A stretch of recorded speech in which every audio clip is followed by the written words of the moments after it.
അല്ല, നിങ്ങൾ എന്തിനാണ് ഈ ലിമിറ്റേഷൻ വെക്കുന്നത്? ഇത്ര വരെ മാത്രമേ ഇന്ന് നമ്മൾ ഡിസ്കസ് ചെയ്യത്തുള്ളൂ. നമ്മൾ ഇത്തിരി കൂടുതൽ കാര്യങ്ങൾ പ്രതീക്ഷിക്കണ്ടേ? നമ്മുടെ കപ്പാസിറ്റി ഭയങ്കര വലുതല്ലേ? നമ്മൾ COP2G ഡിസ്കസ് ചെയ്യുമ്പോൾ നാട്ടുംപുറത്തൊരു ചൊല്ലുണ്ട്, അല്ലെങ്കിൽ ഒരു പറച്ചിലുണ്ട്, വെടി വെച്ചിട്ട് പിന്നെ ഇട്ടോന്നും കൂടെ വെക്കണോ എന്ന്. അതുപോലെയാണ് ഈ എഫിൽ നമ്മൾ പേഷ്യൻറ്റിന് ഒരു ഡിസ്ചാർജ് ചെയ്യുമ്പോൾ അത് ഡോക്യുമെൻ്റ് ചെയ്യണമെന്ന് പറഞ്ഞു.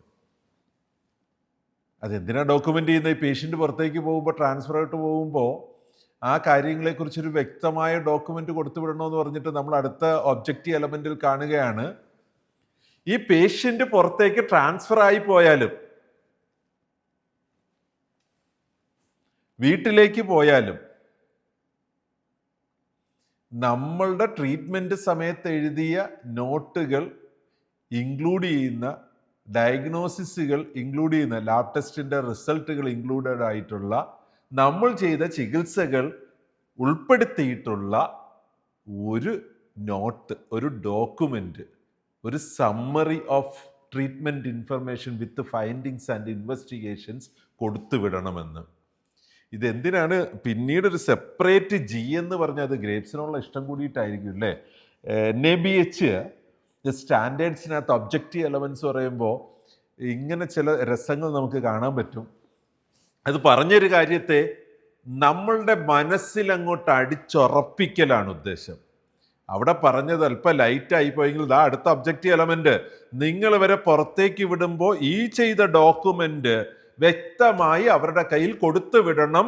COP, care of patients 2G says that in case of discharge to home or transfer to another organization, a discharge note shall be given to the patient or transfer note shall be given to the patient. പേഷ്യൻറ്റിൻ്റെ കയ്യിലോ ബൈസ്റ്റാൻഡറുടെ കയ്യിലോ നിങ്ങൾ എന്തൊക്കെ അതിനകത്ത് ഉൾപ്പെടുത്തിയിരിക്കണം എന്നാണ് ഇന്റർപ്രിട്ടേഷനിൽ പറയുന്നത്? നിങ്ങളുടെ investigations, findings, treatment, ഇങ്ങനെയുള്ള കാര്യങ്ങൾ വിശദമാക്കുന്ന ഒരു not കൊടുത്തു വിടണം. നമ്മൾ ചെയ്യുന്ന കാര്യമാണല്ലേ? NABH വെറുതെ നമ്മളെ തെറ്റിദ്ധരിക്കുകയാണ്, ഇതൊക്കെ കൊടുത്തിട്ടാണ് വിടുന്നത്. അല്ലെ നമ്മുടെ നാട്ടുകാർ നമ്മളെ വെറുതെ വിടുവോ? നമ്മുടെ നാട്ടുകാർക്ക് അവിടെ പോയി വിശദീകരിക്കുമ്പോൾ ഇമോഷണലി ബാഗേജിലായി വിശദീകരിക്കാനുള്ള സാധ്യതയുണ്ടെന്ന് അറിയാവുന്ന നമ്മുടെ ആശുപത്രികൾ അടുത്ത ഡോക്ടർ ഇവരുടെ ചികിത്സ കണ്ടിന്യൂ ചെയ്യുമ്പോൾ, അല്ലെങ്കിൽ വീട്ടിൽ പോയിട്ട് അടുത്ത തവണ വരുമ്പോൾ നമ്മൾ ട്രീറ്റ്മെൻറ്റ് കണ്ടിന്യൂ ചെയ്യുമ്പോൾ അബദ്ധം പറ്റാതിരിക്കാൻ വേണ്ടി ഇതെല്ലാം കുറിച്ച് വിടാറുണ്ട്. അത് നല്ലതാണ്, അങ്ങനെ തന്നെ തുടരൂ എന്നാണ് COP2G പറയുന്നത്.